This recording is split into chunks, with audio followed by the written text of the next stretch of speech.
Welcome to Crimson Guitars, welcome to another Luthier's Teardown. I'm Ben Crow. I'm Josh Stopford. That's really your surname? Yeah, it is. We're setting up a guitar museum. We need to fund that by giving guitars away. And it's a competition. There's a link below in the description. Check it out, please. This guitar could be yours. It should be yours. You deserve what this guitar is going to be when we've finished with it. Okay, look, so what we've got is a Chinese-made Epiphone Les Paul SG Custom. It is one of those things that at its heart is perfectly fine. It's solid timber, it's a good chunky old finish, but it's less than the sum of its parts at this point, because where they save on money is, well, currently the almost negligible amount of plating put on the pickups and hardware, but it's the electronics, it's the setup, it's the nut, it's shoddy fretwork or no fretwork at all, and the electronics. So Josh, you are going to be, have you been told you're making pickups for the first time in your life? I did. I was trying to not go. Yeah, I'm really excited. Look, you're going to be making a new set of pickups for these with Sam, who is our resident pickup guru. Yeah. Not that Sam. Sorry, not you, Sam. The other Sam. There's a Yeah, Sam yeah. off the. Yeah, he's like, I am? No, you're not. We like the hardware. We're replacing the electronics. We're replacing the pickups. We're going to use the original pickup covers. You're going to do a bunch of fretwork on it and make a new nut. While it is nude, I'm going to take a scalpel blade to it and I'm going to age the finish. We need to age this plastic. Let us know what you would do to age plastic. There's saffron as an option. Sounds expensive. By the kilo, yes. Don't they put saffron in curry, Ben? Curry is the pinnacle. Like, a good curry will stain anything, including you. Should we order a curry? Let's just order a curry. And then use the remains for the curry to stain the plastic. Yeah. Rogan Josh. We get one of everything. And then you and I see which stains the best, but we also get to eat a buttload of curry. Okay, and can we make bets on which we think is going to stain the best first? Because I think I've got an idea in my head about which one it's going to be. Right. Yeah, cool. We have to do this now, don't we? Yeah. Make this guitar nude so I can play. I will. Can't wait. Nice one. Thanks, Ben. Done. Cheers. Curry day tonight then, yeah? As Ben and I just said, we're just going to strip this guy butt naked. It's all coming off. Everything's coming off. Everything's coming out. I'm going to make new pickups. I'm going to do new wiring. Ben's going to take it away. He's going to do a bit of, I don't want to say relicking because people might get funny about it, but he is. He's going to do some relicking, some light relicking, and basically just turn it into a bad boy guitar. So, yeah.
Okay, so she's naked, bare boned, absolutely stripped out, and it weighs like nothing. It's made out of Meranti. I'll show you in a minute. You can see here it's a kind of mahogany-ish, but it's incredibly light, which is great. It's not particularly hard, but you know, when you've got a whacking great paint job and a load of lacquer, I guess that's okay. Here we go. Oh, bless. 4 pounds and 10 ounces, which is half what my little boy weighed when he was born. So about as heavy as his great big head. Bless. Talking of my son, I think he might have done the shielding painting in this cavity as well. It definitely looks like it's been done by a 4-year-old, or possibly even younger. It's not great, but you know, that's okay. We're going to make it great, so it'll be fine. I'm going to give this a level crown polish, and then it's ready to have some more interesting stuff done to it. So let's get it taped up.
I'm here just about to wind my first ever pickup.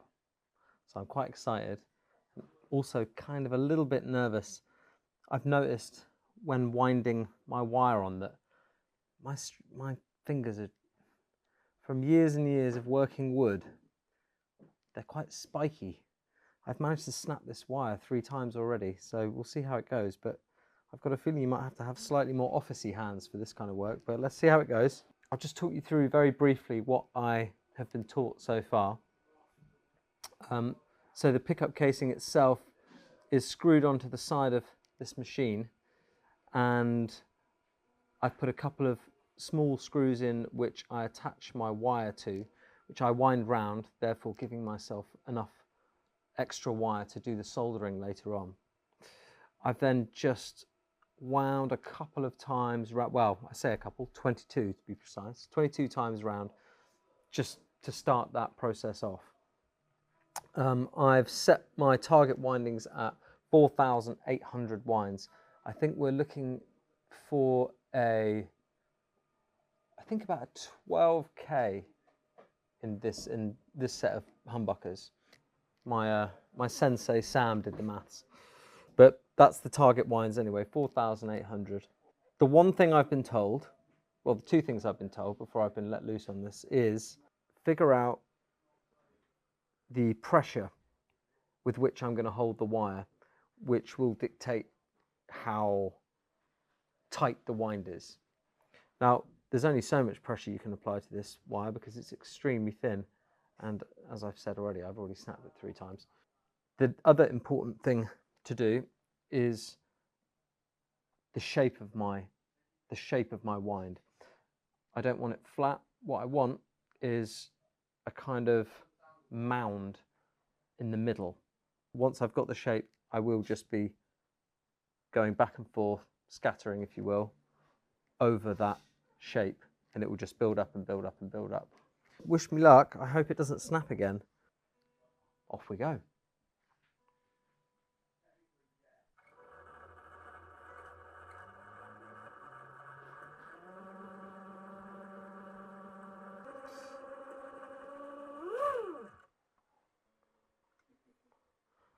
I snapped it. I fixed that little mistake, as if by magic. So let's continue with our winds. Now remember, I'm trying to get this shape. I'm trying to get this slight bulge in the middle. So that's what I'm working on right now.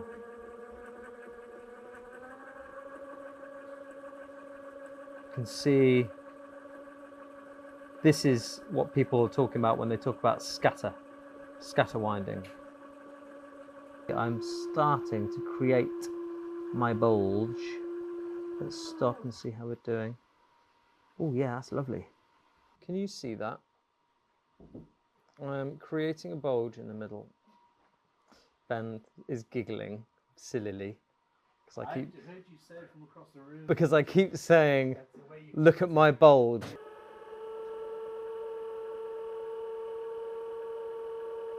I finished my wind. Numero uno. Only 1, 2, 3, 4, 5 more to go. I've managed to get the bulge in the middle, which I'm quite pleased with.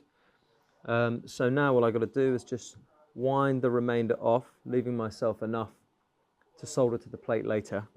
Let's wind this on very carefully without snapping it so that we've got what we need to work with. Now we can take it off and start winding the rest of them.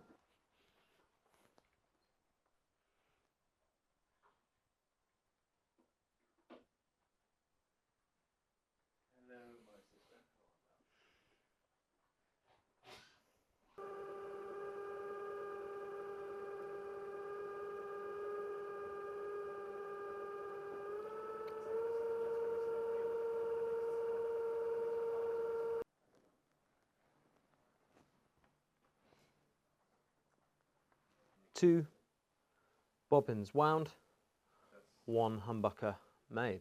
So now we can get to putting these in the casings. It's actually going to start looking like a pickup. Okay guys, I got my friend Sam here. My boss Sam, sorry, I'm a friend. Friends? I'm a friend. Always friends. It's going to show me how to assemble the pickups that I've just wound. And I'm just going to focus and learn. I'm going to shut up. All right, so you've done the hard bit. You've now just got to assemble it and put it together, and yeah, make sure you don't break the wire as you do that. Yeah. First, we're just going to prepare a few lead wires. I just used 5-core wire. Take the insulation off, break it into its individual strands effectively to make our little lead wires, as they're all the correct colours that we want. Now you can use any colours that you want to use that you remember. Yeah. There is an accepted set of colours and codes through the pickup system, yes, which is white, black, red and green, although unfortunately there is no universal decision on what those wires do. Yeah. You'll always see those colours. Yes. got our lead wires, we've got our 2 coils of the pickup. We've got our screw and slug. Now we'll just take our winds off. Now it's quite useful to have this tag because we know that that's the amount of winds we use and that's the gauge, which means this is a neck pickup. Yeah. So yeah, neck pickup is the lowest winds. Yeah. Why? Because it tends to be a bit more overbearing. Yeah, you don't want to have like a really powerful neck and then a underpowered bridge, because you've got all those mids and all those like boomy tones all the bass through tones the neck, and it's also it's louder there. You've got more vibration happening, so you want to dial it back and pick out those mid tones rather than all the mud and bass and nastiness. Sure. So we've just wound an extra bunch around these screws, which means that we've got a good length to be working with. We always start with our finish as well. Yep. Or I do. Black as our live. Yep. Not really live, but yeah, that's what's going to our signal. Mm-hmm.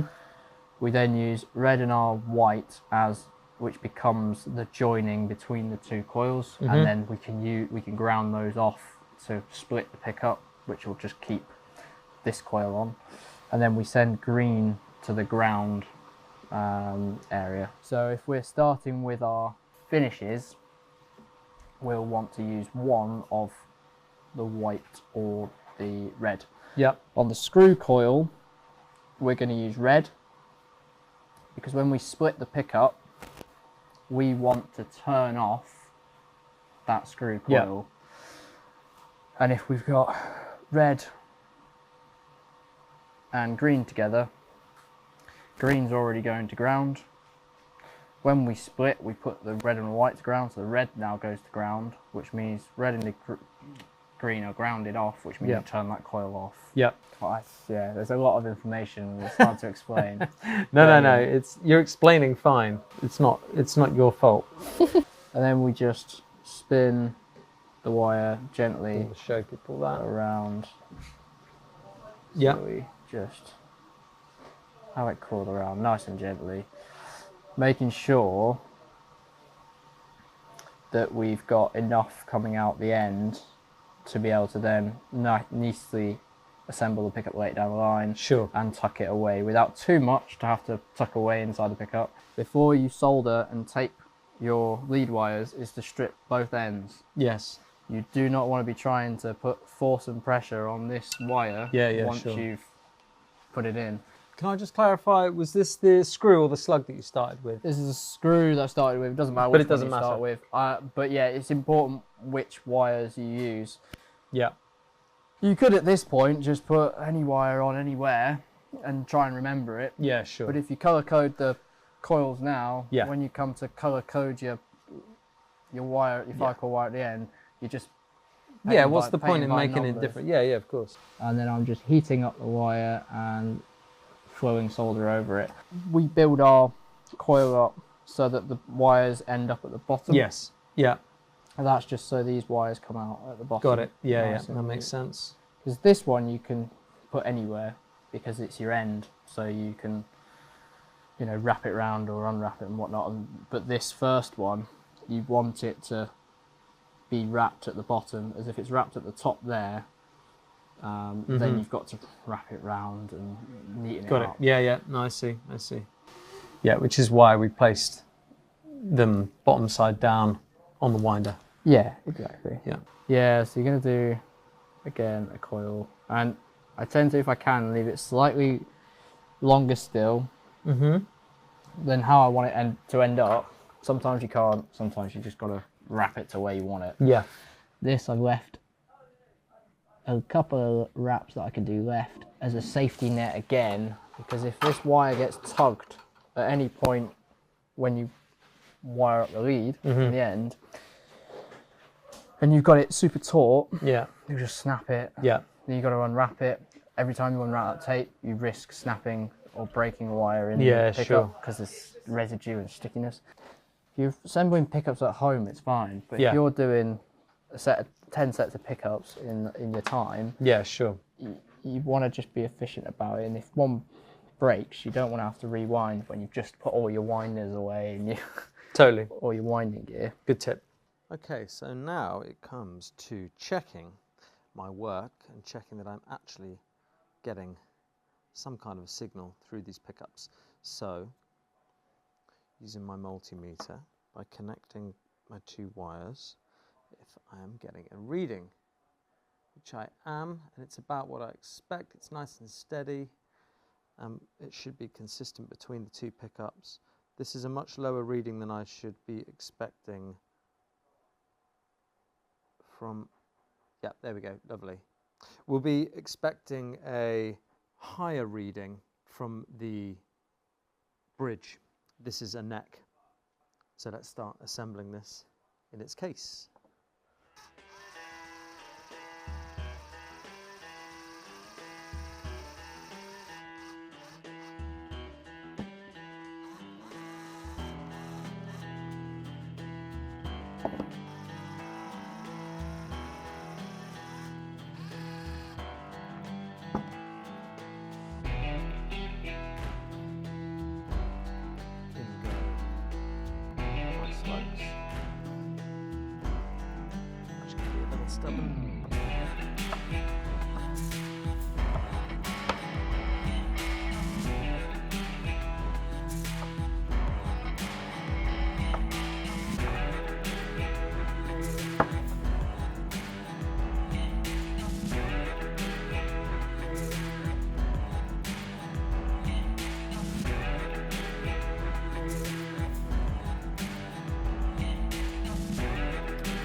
So, having wrapped these guys all up and tucked them away tidily in there, I'm going to check if this pickup is actually working before we seal it. Bada bing, bada boom. 7, that's what I was hoping for, that's great. So we can go ahead and we can now take this up, get a cover on, and we can wax pot it, which is the fun bit.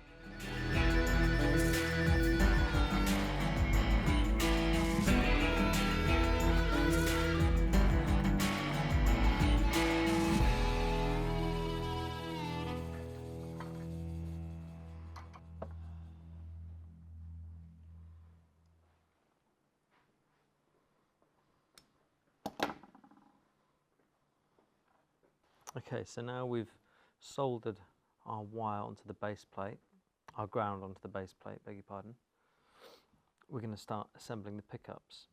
So our slug, which is these guys here, as opposed to our screw, which are these guys here, our slug is going to sit on the wire, whereas our screw is going to be on the other side. So in our screw goes, and then our magnet is going to go under here, and that makes contact with the base plate and with the screws. And now our slugs are going to sit on top of the wire, but the slugs themselves are going to make contact with that magnet. So that spacer there is just to make sure that everything is sitting on the same plane. And then what we're going to do is we're just going to test our north and south. And what we're looking for is black on the screw and white on the slug. So let's have a look on our screw here. So at the minute we've got black on the screw, white on the slug, black on the screw, white on the slug. That means we want to flip the magnet. So now we have black on the screw and white on the slug. Black on the screw, white on the slug. I hope you can see that. This clever little device.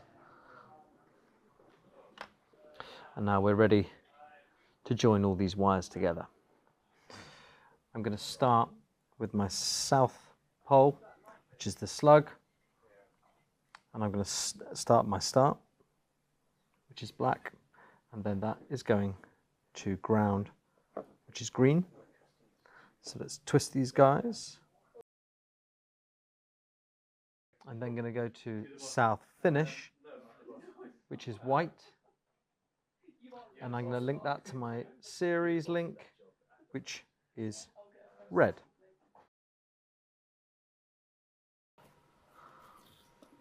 Wrapping this guy up like a little present. Happy days. Let's get a cover on that.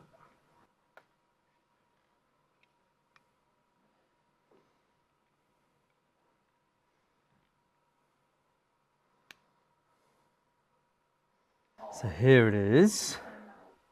Here is my pickup. So nearly finished. Just going to do the last little bit, which is to seal the case together with some solder. And then I'm done. It's going in a big pot of wax.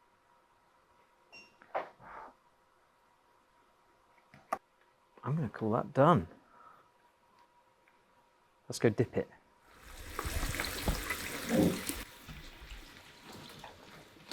Hi. Okay. Sorry, small space. And I don't want to fall in a pot of boiling wax, so I'm just going to be a bit careful. This is literally how we do it. We boil some water and then we put a little saucepan of wax in, and then that's it. I mean, it's that simple. In wax. There we go. Going to leave that for 10 minutes. It's all going to seal all the coils and stop it from going microphonic, basically. How does my hair look? Your hair looks great, love. Right, it's been 10 minutes, so let's see what's happened. Here it is, little beauty. So, just gonna grab a bit of that. Everything's crazy. Gonna pop that on there because it's hot. Ow! This is going upstairs in the fridge next to the rocky road.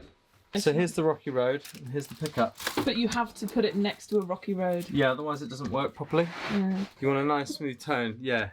The balance between the rocky road gives the pickup a smooth tone. Mm. I'm excited because I'm done.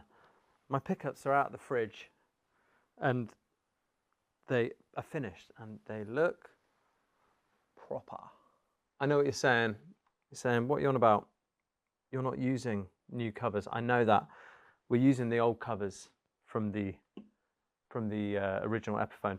But in order to wax coat them, I want them encased in a cover so that that wax is contained and I don't just pull out a gigantic blob of wax. Check me out. I just made my first set of pickups. Make sure whoever wins this, you let me know how they are. I want to hear feedback. Yeah. Good luck. Well, pickup winding looks fun, doesn't it? If you want to have more videos specifically, hey, I want to, I don't know, do a Stevie Ray Vaughan style set of singles or whatever, let us know in the comments. That could be a whole series that Sam and Josh do. I mean, I want to learn how to wind pickups, but I also really don't want to learn how to wind pickups. Explain that to me.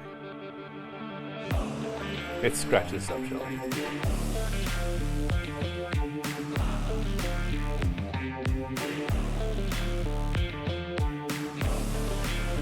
Well, I'm quite happy with how this turned out.